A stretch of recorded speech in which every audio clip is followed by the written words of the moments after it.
अपनी जिंदगी पर खुश हो, मुतमईन हो। तुम्हारे गरीब भाई पीछे जा रहे हैं, मारे जा रहे हैं, तुम्हारे नबी तकलीफें सह रहे हैं, और तुम्हें अगर कोई फर्क नहीं पड़ रहा है तो तुम कैसे ईमान लाते?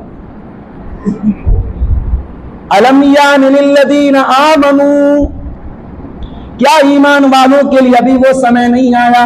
अन तख्शा कुलूबुहुम लिज़िक्रिल्लाह, कि उनके दिल अल्लाह के कलाम को सुन करके पिघल जाएं। वमा नज़ल मिनल हक़्क़ि, और अल्लाह ताला ने जो हक बातें नाजिल की हैं उन बातों को सुन करके उनके दिल के अंदर नरमी न पैदा हो जाए। वला यकूनु कल्लज़ीना ऊतुल किताब मिन क़ब्लु फ़ताला अलैहिमुल अमद। ऐ मुसलमानों, यहूदी ये काम कर रहा है, ईसाई ये काम कर रहा है, उनके नबी को आए 1000 साल हो गए। अल्लाह के नबी का दौर जो था ईसा अलैहिस्सलाम के 600 साल के बाद का दौर है। ईसाई ये बात काम कर रहा है तो बात समझ में आ रही कि 600 साल हो गया उनके नबी को आए।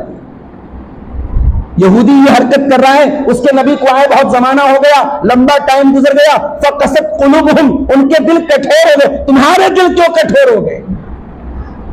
अभी तो कुरान उतर रहा है, अभी तो नबी मौजूद है, अभी तो तुम्हें ईमान लाए। अब्दुल्लाह बिन मसूद कहते हैं हमें ईमान लाए अभी 4 साल हुआ था कि कुरान की आयत उतरी थी।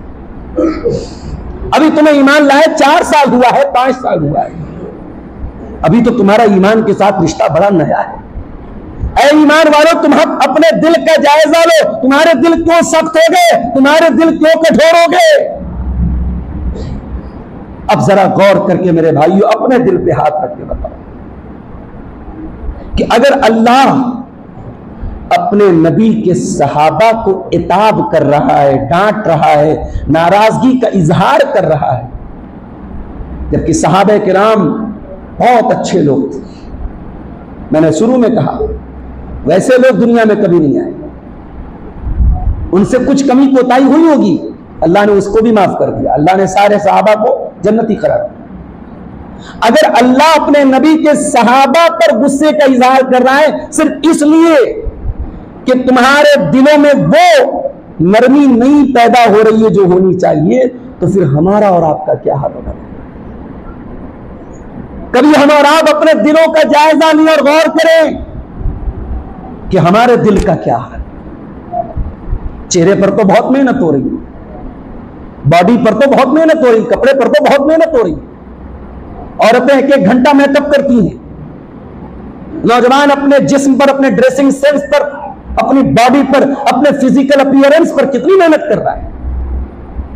मगर माफ करना मेरे भाई, अल्लाह क्या इस शरीर की अहमियत नहीं है, अल्लाह क्या आपके कपड़े की अहमियत नहीं है, आप कितने स्मार्ट है, कितने हैंडसम है, अल्लाह क्या इसकी हैसियत नहीं है। इन्नल्लाह ला यंजुरु इला सुवरिकुम व अजसामिकुम, अल्लाह तुम्हारी शक्लें नहीं देखता, अल्लाह तुम्हारी बॉडी नहीं देखता, वलाकि यंजुरु इला कुलूबिकुम व अमालिकुम, अल्लाह का ये दिल देखा जाता है।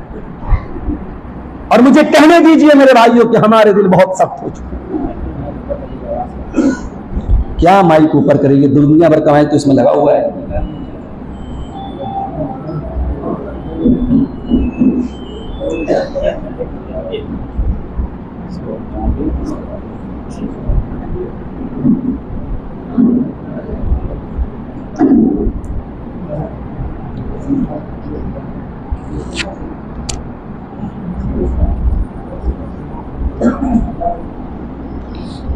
मेरे अजीजों, हम और आप आज गौर करें कि हमारे दिल का क्या हाल है। हमारे दिल इतने सख्त हो चुके हैं। कुरान का पहला पारा उठाओ, अल्लाह यहूदियों का तज़किरा करते हुए फरमाता है सुम्मा क़सत क़ुलूबुकुम फ़हिय कल हिजारति औ अशद्दु क़स्वा। ऐ यहूदियों, तुमने अल्लाह की इतनी नाफरमानी की, इतने गुनाह किए, इतने अल्लाह को नाराज करने वाले काम किए कि तुम्हारे दिल तो पत्थरों से भी ज्यादा सख्त हो गए। अल्लाह यहूदियों से कह रहा है तुम्हारे दिल पत्थरों से ज्यादा सख्त हो गए। व इन्न मिनल हिजारति लमा यतफज्जरु मिनहुल अनहार, पत्थर भी कुछ ऐसे होते हैं, उन पत्थरों के अंदर से नहरें बहने लगती हैं। व इन्न मिन्हा लमा यशक्ककु फयखरुजु मिनहुल मा। पत्थर भी कुछ ऐसे होते हैं कि पत्थर में से सुराख हो जाता है, पत्थर में से पानी रिसने लगता है। लेकिन ए यहूदियों, ए अहले किताब, तुमने अल्लाह को इतना नाराज किया है कि तुम्हारे दिल तो पत्थरों से ज्यादा सख्त हो। ये बात तो अल्लाह ने यहूदियों के बारे में कही थी। मगर माफ करना मेरे भाई, आज हमारे दिल भी बहुत कठोर, हमारी आंखें खुश हो गई हैं, इन आंखों को रोना नहीं आता है। ये आंखें कभी कुरान सुन करके रोती नहीं है, कभी कुरान पढ़ करके रोना नहीं। कुरान तो वही है ना जो सहाबा के दौर में था, कुरान की आयतें तो वही है। ये कुरान जो आज हम नमाज में पढ़ते हैं और पढ़ करके गुजर जाते हैं, इस कुरान ने न जाने कितने दिलों की दुनिया को बदला था। एक डाकू था, उसका नाम था फुज़ैल इब्न अयाज़। उसका काम था लोगों के मकान की छतों पे जाके हमला करना, उनके मकान पे जाके उनके माल को लूट लेना, डाका डालना, रहजनी करना, चोरी करना, उसका काम था। फुज़ैल इब्न अयाज़ एक मर्तबा डाका डालने के लिए एक मकान की छत पे जाता है। रात का सन्नाटा है, कोई अल्लाह का बंदा कुरान अपने घर में बैठ करके पढ़ रहा है और इत्तेफाक से सूरह हदीद की आयत नंबर 16 की तिलावत कर रहा है। अलम यानि लिल्लज़ीना आमनू अन तख्शा कुलूबुहुम लिज़िक्रिल्लाह। क्या अभी ईमान वालों के लिए वो समय नहीं आया, वो टाइम नहीं आया कि अल्लाह का कलाम सुन करके उनके दिल पिघल जाए, उनके दिल में पड़ जाए। फुज़ैल इब्न अयाज़ के कानों में कुरान की आयतें पढ़ती है मेरे भाई, फुज़ैल इब्न अयाज़ सोचने पर मजबूर हो जाता है कि रात का वक्त है, कोई अल्लाह का बंदा कुरान पढ़ रहा है, कोई अल्लाह का बंदा सजदा कर रहा है और मैं चोरी कर रहा हूं, मैं लोगों की जान और माल पर हमला कर रहा हूं। फुज़ैल इब्न अयाज़ ने कहा, अल्लाह, वो टाइम आ चुका है मेरे परवरदिगार, वो टाइम आ चुका है। फुज़ैल इब्न अयाज़ वहां से भागा, एक जगह एक वीराने पर पहुंचा जहां बहुत सारे लोग इकट्ठा थे और आपस में बातें कर रहे थे। कोई कह रहा था हमें निकल जाना चाहिए, कोई कह रहा था नहीं, ये फुज़ैल इब्न अयाज़ का एरिया है, ये फला डाकू का इलाका है, हम रात में यहीं गुजारेंगे, हमें नहीं जाना है, हम इतना बड़ा रिस्क नहीं ले सकते। फुज़ैल इब्न अयाज़ ने आसमान की तरफ नजरें उठाई, कहा अल्लाह, जितना लोग मुझसे डरते हैं उतना मैं तुझसे डरा होता तो शायद मैं कामयाब हो गया। फुज़ैल इब्न अयाज़ ने वही तौबा की, सच्ची तौबा की, और वहां से फुज़ैल इब्न अयाज़ मक्के आते हैं और अपने आप को अल्लाह के घर के साथ जोड़ लेते हैं। अपने दौर के सबसे बड़े इमाम माने जाते हैं, सबसे बड़े आबिद माने जाते हैं, सबसे बड़े जाहिद माने जाते हैं। कुरान की एक आयत में दिल की दुनिया पलट दी और एक डाकू को अपने दौर का इमाम और जाहिद बना दिया गया।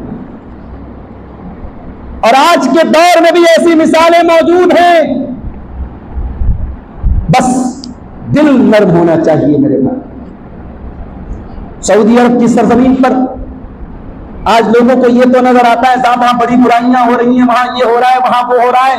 अल्लाह की कसम, अभी भी बहुत सारे खैर और भलाई के ऐसे मंजर आपको देखने को मिलेंगे सऊदी अरब की सरजमीन पर जो दुनिया में कहीं नहीं।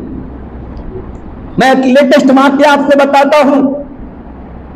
सऊदी अरब में नबी के शहर मदीना मुनव्वरा में एक बहुत बड़े आलिम जो इस वक्त बहुत बुरे हो चुके हैं, शेख अब्दुल मोहसिन अल अब्बाद, उनको मुहद्दिस मदीना कहा जाता है। बहुत बड़े आलिम हैं, बहुत बड़े हदीस के इमाम हैं। उनके बेटे हैं अल्लामा अब्दुल रज़्ज़ाक अल बद्र, वो भी मस्जिद नबी में बैठ करके हदीस का दर्स देते हैं, लोगों को अल्लाह के नबी की हदीसों से जोड़ते हैं। उनका एक सच्चा वाकया आपको बता रहा हूं कि आज के इस दौर में भी देखिए कि मिसालें मौजूद हैं। अल्लामा अब्दुल रज़्ज़ाक अल बद्र के घर में हिंदुस्तान के आंध्र प्रदेश का एक शहर है विजयवाड़ा, वहां का एक आदमी उनके यहां ड्राइवर का काम करता था, ड्राइवर था। 20 साल तक उसने ड्राइविंग की, सेहत साथ छोड़ने लगी, अपने मुल्क को वापस चला आया, बीमार रहने लगा। शेख अब्दुल रज़्ज़ाक अल बद्र बहुत बड़े आलिम हैं, हजारों लाखों, अभी मलेशिया में उनका एक प्रोग्राम हुआ था, लाखों तलबा उनसे हदीस सीखने के लिए वहां पहुंचे थे। कितनी बड़ी हस्ती है, अपने मुल्क के सेलिब्रिटी, हर महीने अपने उस ड्राइवर को फोन करके महीने में 3 बार 4 बार उससे खैरियत पूछते थे, कैसी तबीयत है आपकी, कैसे हैं आप, हाल चाल पूछते। इधर 1-2 महीना पहले वो ड्राइवर ब्रेन हेमरेज का शिकार हो गया, कोमा में चला गया, दिमाग नहीं काम करा, ब्रेन हेमरेज हो गया। शेख अब्दुल रज़्ज़ाक अल बद्र उनके लड़के से बराबर टच में हैं, अब्बा की खैरियत पूछ रहे हैं। फिर एक दिन उनके लड़के को फोन आया, ड्राइवर साहब के लड़के को फोन आया कि शेख अब्दुल रज़्ज़ाक अल बद्र मदीना के इतने बड़े आलिम, वो किसी को आपके वालिद की अयादत के लिए भेजने वाले, उनकी तरफ से कोई आने वाला है। टाइम बता दिया गया, तारीख बता दी गई। जब वो ड्राइवर का लड़का एयरपोर्ट पर रिसीव करने गया तो क्या देखता है कि शेख अब्दुल रज़्ज़ाक अल बद्र खुद तशरीफ लाए हैं, बगैर किसी अपॉइंटमेंट के, बगैर किसी को इत्तला दिए हुए। उनके चाहने वाले, उनके शागिर्द लाखों की तादाद में हिंदुस्तान में रहते हैं, मगर अपने बीमार ड्राइवर की अयादत के लिए फ्लाइट का सफर करके सऊदी अरब से, मदीना मुनव्वरा से हिंदुस्तान की सरजमीन पर आते हैं और आ करके अपने उस ड्राइवर के हॉस्पिटल में जाते हैं, उनकी खबरगिरी करते हैं, उनके बेटे को मदद का वादा करते हैं, कुछ ताउन भी करते हैं और उसके बाद वापस चले जाते हैं। मेरे भाइयों, क्या आज के दौर में जब रिश्ते, नाते, ताल्लुकात सब पैसे और मफादात की बुनियाद पर होते हो, क्या इखलास और लिल्लाहियत की ऐसी मिसालें देखने को मिलती हैं? हाँ, अगर दिल में अल्लाह का डर हो, अगर दिल में ये एहसास हो कि हाँ अखलाक भी कोई चीज है और नबी के किरदार को जो हम हदीसों में पढ़ते हैं, अगर उस पर अमल करने का जज्बा हो, तो ऐसी मिसालें आज 2024 में भी देखने को मिलती है। कुरान कहता है लम लिल्लज़ीना आमनू, क्या ईमान वालों के लिए अभी वो समय नहीं आया, अन तख्शा कुलूबुहुम लिज़िक्रिल्लाह, कि उनके दिल अल्लाह के कलाम को सुन करके पिघल जाए। मेरे प्यारे साथियों, हमने कोरोना का दौर भी देखा है, हम वो दौर भी देख रहे हैं जब मुसलमानों की बस्तियों पर जुल्म सितम के पहाड़ भी तोड़े जा रहे हैं। बहुत सारी बातें ऑन कैमरा बयान नहीं की जा सकती, आप समझ आ रहे हैं, इशारों की जबान समझते हैं, आप समझ सकते हैं। जुल्म सितम के पहाड़ भी तोड़े जा रहे हैं, अपनी आंखों से अपने आसपास ये मनाजिर भी हम देख रहे हैं। इतने सारे मनाजिर देखने के बावजूद हमारे दिल पर कोई फर्क नहीं पड़ता। कुरान कहता है फलौला इज़ जाअहुम बासुना तज़र्रऊ, मेरे बंदो जब हमारा अज़ाब आता है, मुसीबतें आती हैं, परेशानियां आती हैं, बीमारियां आती हैं, तो होना तो ये चाहिए था तज़र्रऊ, कि तुम अल्लाह की बारगाह में गिड़गिड़ाने लगते, तुम रोने लगते, तुम तड़पने लगते। वलाकिन कसत कुलूबुकुम, वलाकिन कसत कुलूबुहुम, लेकिन उनके दिल सख्त हो चुके हैं, दिल सख्त हो चुके हैं। और दिल की सख्ती से बड़ी कोई मुसीबत नहीं है। जब दिल सख्त होता है तो मैयत देखकर और जनाजा देख करके भी इंसान की आंखों से आंसू नहीं बहता। जनाजे में भी हा हा हूं की आवाज आती है, मैयत ले जाने के टाइम भी लोग लतीफे सुनाते हैं, हंसते हंसाते हैं।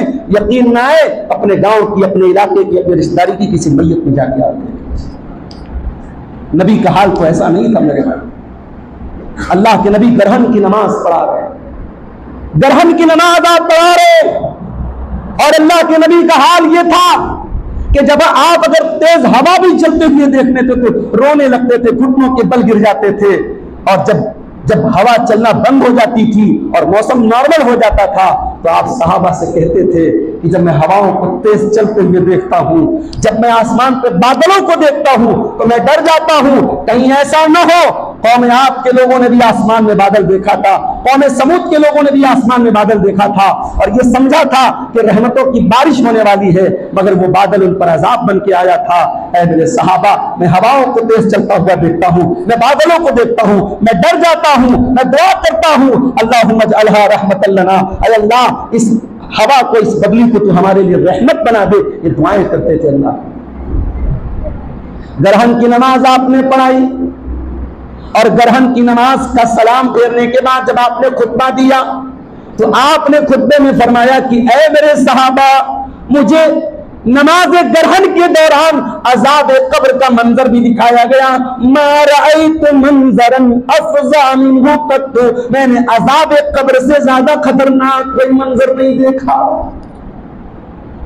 हम और आप भी तो जाते हैं ना कब्रिस्तान, हमारी माँ का इंतकाल होता है, हमारे वालिद का इंतकाल होता है, हमारे रिश्तेदार का इंतकाल होता है, उसी कब्रिस्तान में हम जाते हैं, दफनाते हैं, मिट्टी देके चले आते हैं।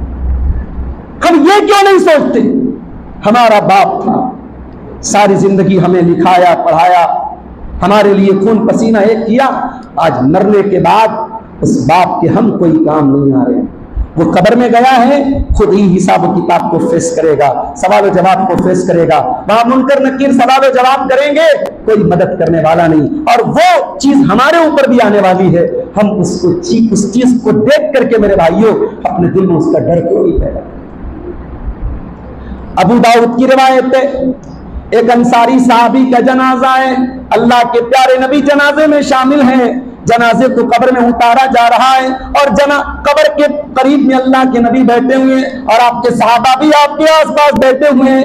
अचानक उस कब्र के मंजर को याद करके अल्लाह के नबी रोने लगते हैं, इस कदर रोते हैं कि आपकी दाढ़ी और वहां की मिट्टी आपके आंसुओं से तर हो जाती है, और आप उस कब्र की तरफ इशारा करके फरमाते हैं, लिमिस्लि हाज़ा फ़अइद्दू या इख़वानी। उसको ले चले बच्चों को ऐसा लगता है, लिमिस्लि हाज़ा फ़अइद्दू या इख़वानी, ऐ मेरे सहाबा इस कब्र की तुम तैयारी करो, यहां तुमको आना है। अगर नबी को मेरे भाइयों कब्र में कब्र का मंजर मिला रहा है, नबी रो रहे हैं, तो हम और आप तो सर से पैर तक गुनाहों में लटपट हैं। हमारी आंखों से आंसू क्यों नहीं आते कब्र को याद करके और मौत। उस्मान गनी को देखो, उस्मान गनी कौन? नबी के दोहरे दामाद, नबी की दो बेटियों के शौहर। उस्मान गनी कौन? हर मौके पर अल्लाह के दीन के लिए अपना माल लुटाने वाले। उस्मान गनी कौन? जिन्होंने दौरे जाहिलियत में कभी शराब नहीं पी। उस्मान गनी कौन? जिन्होंने दौरे जाहिलियत में भी कभी जिना के करीब नहीं गए, कभी किसी गलत औरत को टच नहीं किया। उस्मान गनी कौन? जिनका नाम लेके नबी ने कहा था, मा ज़र्रा उस्मान मा अमिल बादल यौम क़त्तो, उस्मान का कोई अमल उस्मान का कोई बिगाड़ नहीं सकता। वो उस्मान गनी जब कब्रिस्तान के पास से गुजरते थे, कब्र के पास से गुजरते थे, ज़ारो कतार रोने लगते थे।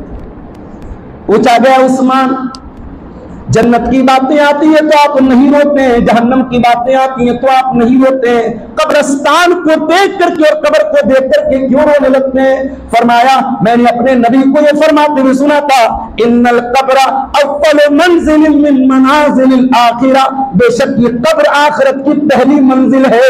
इस मंजिल को जिसने पार कर लिया उसके लिए आगे की मंजिलें आसान। सहाबा तो कब्र को देख करके रोते थे, नबी तो कब्र को देख करके रोते थे, और हमारा नौजवान बनारस के कई कब्रिस्तान में जानता हूं जहां कब्रिस्तान में बैठ करके मुसलमान नौजवान जुआ खेलता है, कब्रिस्तान में बैठकर मोबाइल से लड़की से बातें करता है, कब्रिस्तान पे बैठ करके गीबतें करते हैं लोग। मेरे प्यारे साथियों, वजह क्या है? दिल सख्त हो चुके हैं, दिल कठोर हो चुके। और ये भी याद रखो, ये दिल कठोर होता कैसे, ये दिल इतना सख्त होता कैसे? अल्लाह के नबी फरमाते हैं, जब बंदा कोई गुनाह करता है, नुक़्तत फी क़ल्बिही नुक़्ततन सौदा, उसके दिल पर एक काले रंग का धब्बा डाल दिया जाता है, ब्लैक पॉइंट डाल दिया जाता है, उसके दिल पे काले रंग का धब्बा डाल दिया जाता है। फिर बंदा अगर और गुनाह करता है तो वो काले रंग के धब्बे बढ़ते चले जाते हैं, बढ़ते चले जाते हैं।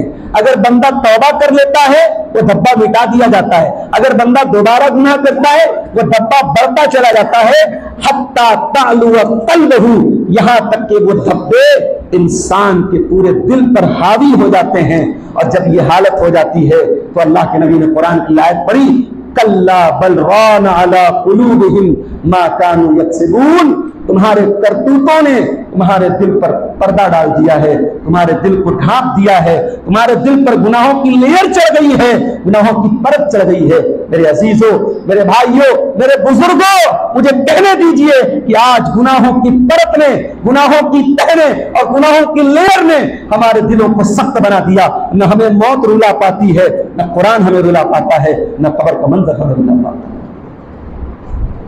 आज कुरान पढ़ा जाता है, बेहतरीन आवाज में कुरान पढ़ा जाता है, हम नमाज में सुनते हैं।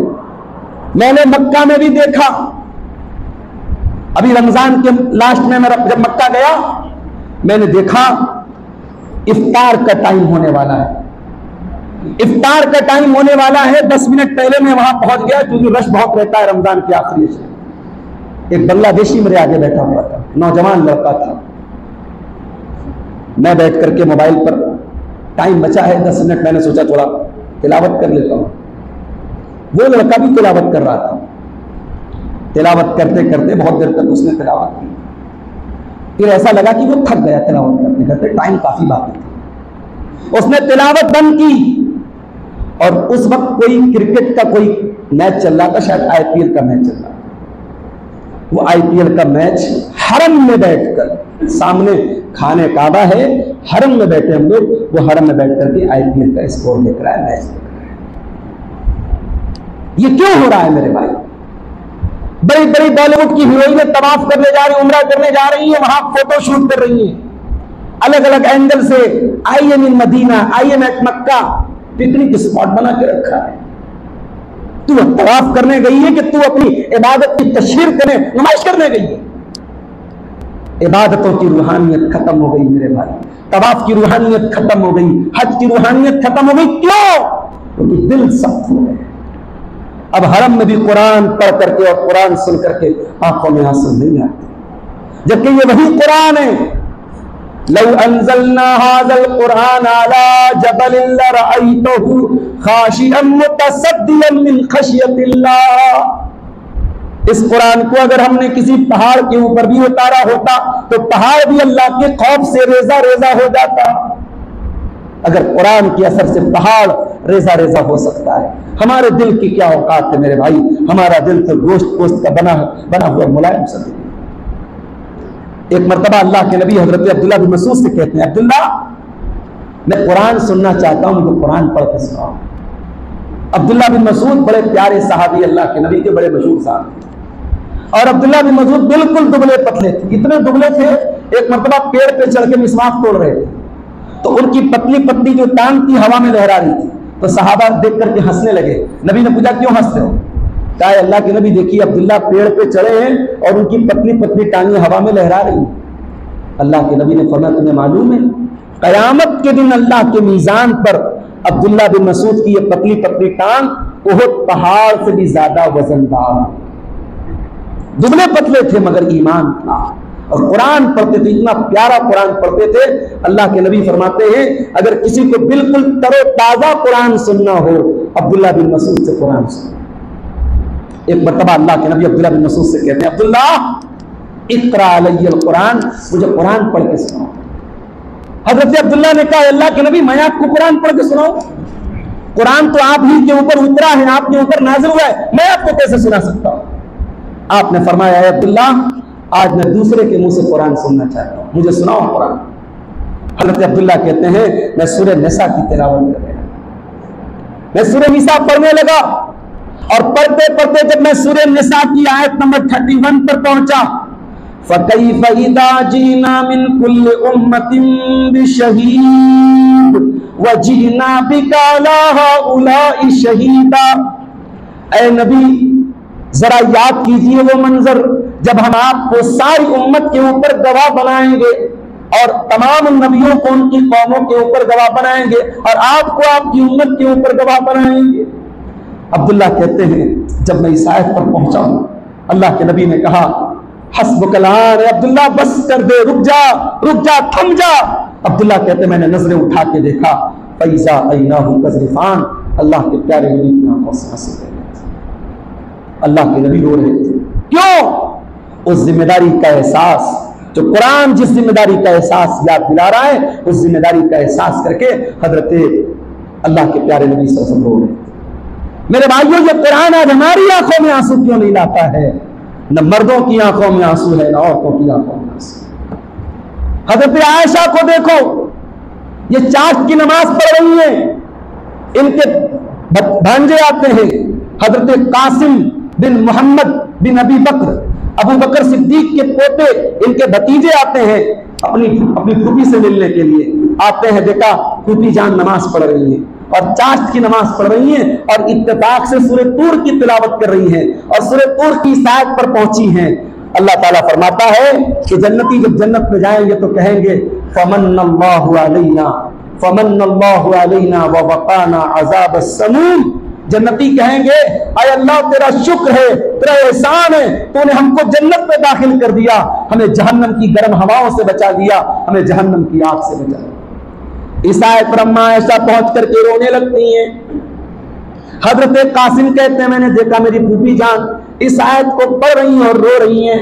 मैं वहां से चला गया, मैं बाजार गया, मैं मार्केट गया, अपना सौदा सलफ लिया और बहुत देर के बाद जब मैं वापस लौटा, मैं क्या देखता हूं, मेरी फूफी जान उसी हालत में खड़ी है और कुरान की इस आयत को बार बार पढ़ती चली जा रही है, रिपीट करती चली जा रही है और रोती चली जा रही है। फमन्नल्लाहु अलैना व वक़ाना अज़ाबस समूम। ऐ अल्लाह, तूने हम पर एहसान किया कि तूने हमको जहन्नम की आग से बचा लिया। गोया हजरत आयशा कुरान की आयत को पढ़ पढ़ के रो रो करके अल्लाह से दुआ कर रही थी कि अल्लाह अपने उन बंदों में, अपने उन खुश नसीब बंदों में तू मुझको भी शामिल फरमा दे।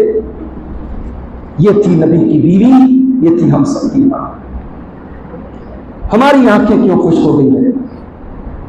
आज मां का इंतकाल हो जाए तो हम रोने लगते हैं, कोई एक्सीडेंट हो जाए तो रोने लगते हैं, कोई तकलीफ आए तो रोने लगते हैं। ये आंखें अपने गुनाहों को याद करके क्यों नहीं रोती? ये गुनाह, ये आंखें अल्लाह के खौफ से क्यों नहीं रोती? अल्लाह के प्यारे नबी फरमाते हैं, लैसा शैउन अहब्बु इलल्लाहि मिन क़त्रतैन। दो कतरे अल्लाह को बहुत पसंद है, दो कतरे अल्लाह को बहुत पसंद है।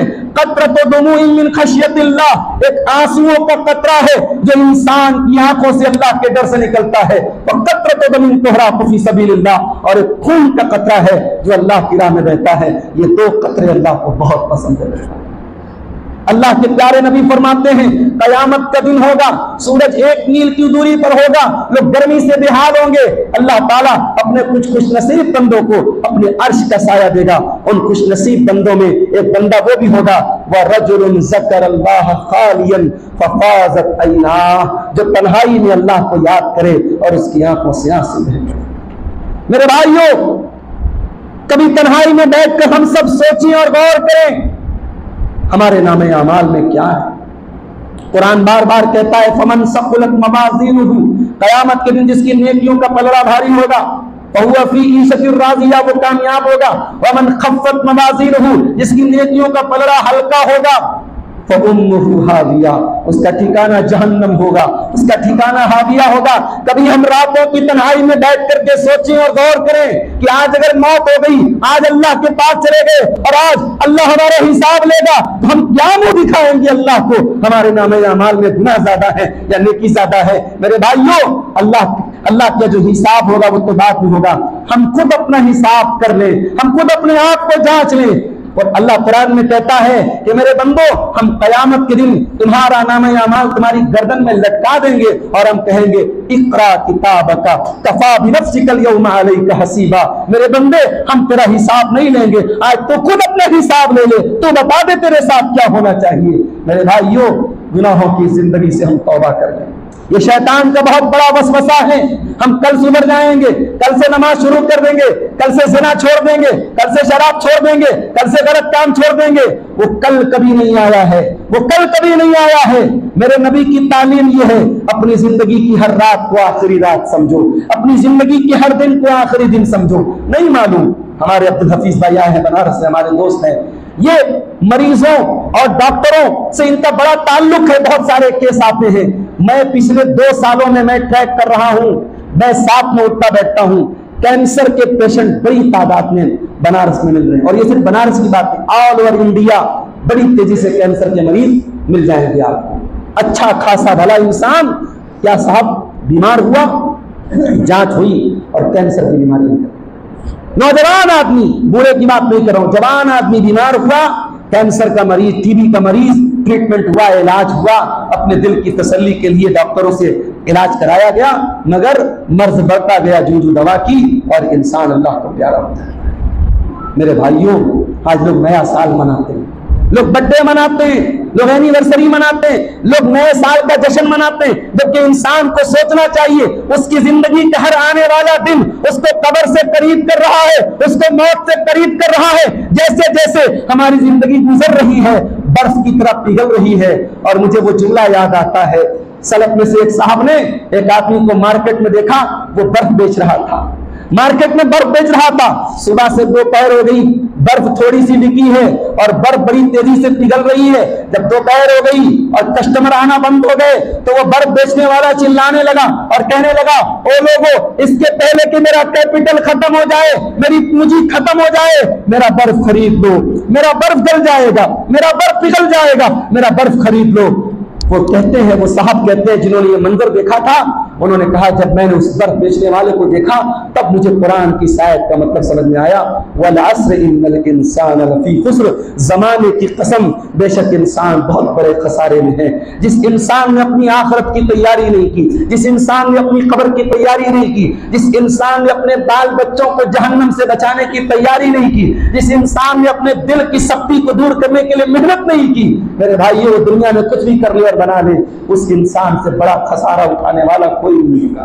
व अनीबू इला रब्बिकुम, अपने रब की तरफ रुजू करो, अपने रब की तरफ लौटो और पलटो, तौबा करो। कुरान कहता है, अन तकूल नफ्सुन या हसरता अला मा फर्रतु फी जंबिल्लाह, मेरे बंदो, अल्लाह से तौबा कर लो, इससे पहले कि वो दिन आ जाए कि तुम्हें कहना पड़े कि हाय अफसोस, मैंने बड़ी लापरवाही से काम लिया, मैंने बड़ी कोताही से काम लिया। और याद रखो मेरे भाई, इस दुनिया में जो टाइम मिला है, जैसे ही सांस टूटेगी टाइम खत्म हो जाएगा।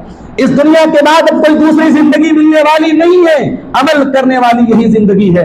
हजरत अली कहा करते थे, बुखारी की रिवायत है, कि ओ लोगो, इर्तहलती दुनिया, दुनिया पीठ दिखा के जा रही है, वो अकबरतिल आखिरा, और आखिरत सामने आ रही है, और दुनियादार लोग भी हैं और आखिरत वाले लोग भी हैं। अब तुम तय कर लो, तुम दुनियादार बनना चाहते हो या आखिरत वाले बनना चाहते हो। फल यौम अमलुन वला हिसाब व गदन हिसाबुन वला अमल। हजरत अली कहते हैं, आज अमल कर सकते हो, आज हिसाब नहीं देना है, लेकिन कल हिसाब देना पड़ेगा, कल अमल नहीं कर सकते।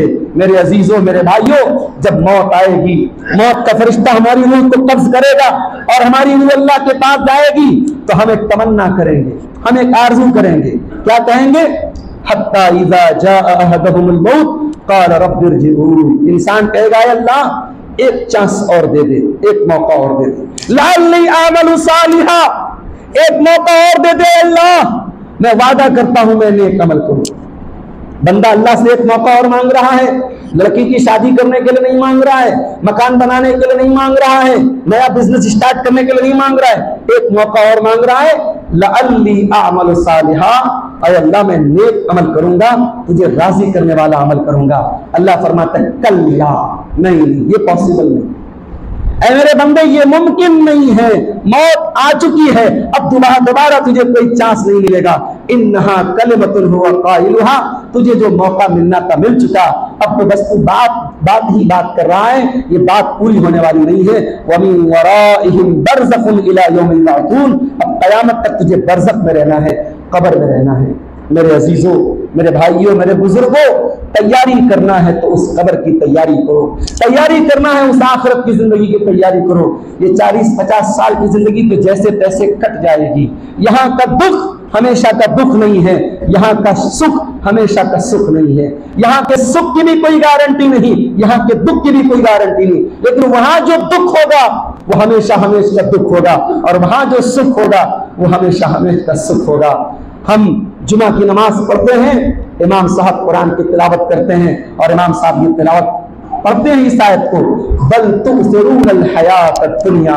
सूरह आला की आयत बार बार हमारे कानों से टकराती है, बल तुसिरूनल हयातद दुनिया, मेरे बंदो, तुम दुनिया की जिंदगी को तरजीह देते हो, तुम सोते जागते उठते बैठते सिर्फ दुनिया के बारे में सोचते हो।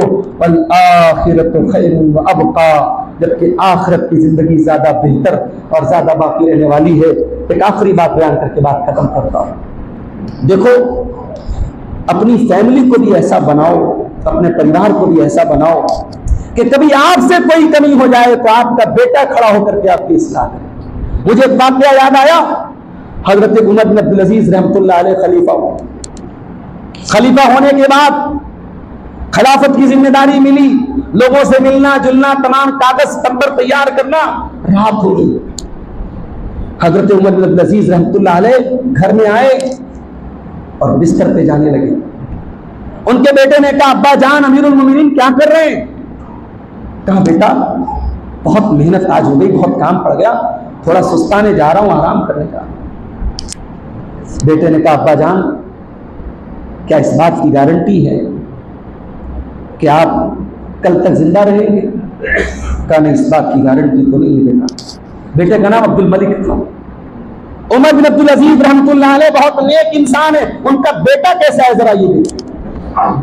बेटा कहता, अब्बा जान आप सुस्ताने जा रहे हैं, अभी बहुत सारे मजलूमों को उनका हक देना बाकी है। कितने मजलूम और मजबूर हैं, वो इस इंतजार में है कि आदिल खलीफा आएगा और हमें इंसाफ दिलाएगा। उनकी आंखों से बहने वाले आंसू आपका इंतजार कर रहे हैं। हजरत उमर बिन अजीज ने कहा, बेटा दोपहर हो जाएगी, कल सुबह थोड़ा आराम कर लेता हूं, सुबह उठने के बाद जब दिन निकलेगा मैं सारे काम निपटा दूंगा। कहा, अब्बा जान आप मुझे लिख करके गारंटी दे सकते हैं कि कल दोपहर तक आप जिंदा रहेंगे? कहा, नहीं बेटा, इस बात की गारंटी तो नहीं दे सकते। कहा, फिर आप कल तक क्यों टाल रहे हैं? हजरत उमर बिन अब्दुल अजीज रहमतुल्लाह अलैह ने हाथ उठाए, कहा, अल्लाह तेरा शुक्र है तूने ऐसी औलाद से नवाजा है जो औलाद मेरे दीन के सिलसिले में मेरी मदद करती है। अगर मुझसे कहीं कोताही होती है, मेरी औलाद मुझे अल्लाह के डर और तकवा पर उभारती है। और रात की नींद कुर्बान करके हजरत उमर बिन अब्दुल अजीज रहमतुल्लाह अलैह निकल पड़े कि मेरी हुकूमत में, मेरी सल्तनत में कोई मजलूम है, कोई मजबूर है, किसी का हक मारा गया है, तो आओ रात के सन्नाटे में भी उमर बिन अब्दुल अजीज उसकी मदद करने को तैयार है। मेरे अजीजों, ये जज्बा और ये माहौल हमें अपने घरों में पैदा करने की जरूरत है। अल्लाह कुरान में हमसे कहता है, कू अनफुसकुम व अहलीकुम नारा, ऐ ईमान वालो अपने आप को और अपने परिवार को जहन्नम की आग से बचाओ। आज गलत काम तो बहुत सारे अपने परिवार के साथ करते हैं, घूमने फिरने जा रहे हैं परिवार के साथ, पिकनिक स्पॉट पे जा रहे हैं परिवार के साथ, ढाबे और होटलों में बैठ के खाना खा रहे परिवार के साथ, कभी रातों में तहज्जुद भी पढ़ो अपनी बीवी के साथ, कभी फजर की नमाज में उठो तो अपने बच्चे को भी उठाओ, कभी नेकी के कामों में भी अपने घर वालों को शामिल करो, कभी कोई दीन का काम आए तो अपने बच्चों को भी आगे बढ़ाओ। मेरे भाइयों, इस तरीके से अपने आप को जहन्नम की आग से बचाना बहुत जरूरी है, अपनी फैमिली को, अपने परिवार को भी जहन्नम की आग से बचाना बहुत जरूरी है। अल्लाह से दुआ है रब्बुल आलमीन हमारे दिलों की सख्ती को दूर फरमा दे। रब्बुल आलमीन हमें अपने दिलों की इस्लाह करने की तौफीक अता फरमाए। रब्बुल आलमीन हमें इस दुनिया की जिंदगी के बाद की जो जिंदगी है, चाहे वो बरज़ख की जिंदगी हो, चाहे वो आखिरत की जिंदगी हो, अल्लाह उस जिंदगी की हम सबको तैयारी की तौफीक अता फरमाए। रब्बुल आलमीन हमारे बच्चों को, हमारी फैमिली को भी अल्लाह दीनदार बना दे। रब्बुल आलमीन हमारी कमियों और कोताहियों को माफ फरमा दे। अगर हम किसी गुनाह में लथपथ हैं, अल्लाह हमको जल्द से जल्द तौबा करने की तौफीक अता फरमाए। हमें से जो बेचारे, जो हमारे भाई किसी भी तरीके की बुराई में मुलव्विस हैं, अल्लाह उनको सुबह का सूरज निकलने के पहले सच्ची तौबा करने की तौफीक अता फरमाए। हमारे जो भाई नमाज से दूर हैं, अल्लाह उनको पक्का नमाजी बना दे। अल्लाह रब्बुल आलमीन हमें से जो बीमार हैं उनको शिफाए कामिल आजिल अता फरमाए। इस मस्जिद से जो लोग जुड़े हैं, इस मस्जिद में सालाना प्रोग्राम जो लोग करते कराते हैं और इसमें तमाम इंतजामात में जो हमारे भाई हिस्सा लेते हैं, अल्लाह उनकी इस मेहनत को कबूल फरमाए, अल्लाह उनको जज़ाए खैर अता फरमाए, अल्लाह हम सबकी हाजिरी को कबूल फरमाए। रब्बुल आलमीन हमें जिस तरीके से हम तौहीद की बुनियाद पर और दीन की बुनियाद पर इस मस्जिद में और अल्लाह के इस घर में हम इकट्ठा हुए हैं, अल्लाह जन्नतुल फिरदौस में भी हम सबको इकट्ठा फरमा दे। रब्बुल आलमीन हमें ईमान पर कायम रखे और ईमान पर हमारा खात्मा नसीब फरमाए। आमीन व आखिरु दावाना अल्हम्दुलिल्लाहि रब्बिल आलमीन। वस्सलामु अलैकुम व रहमतुल्लाहि व बरकातुहू।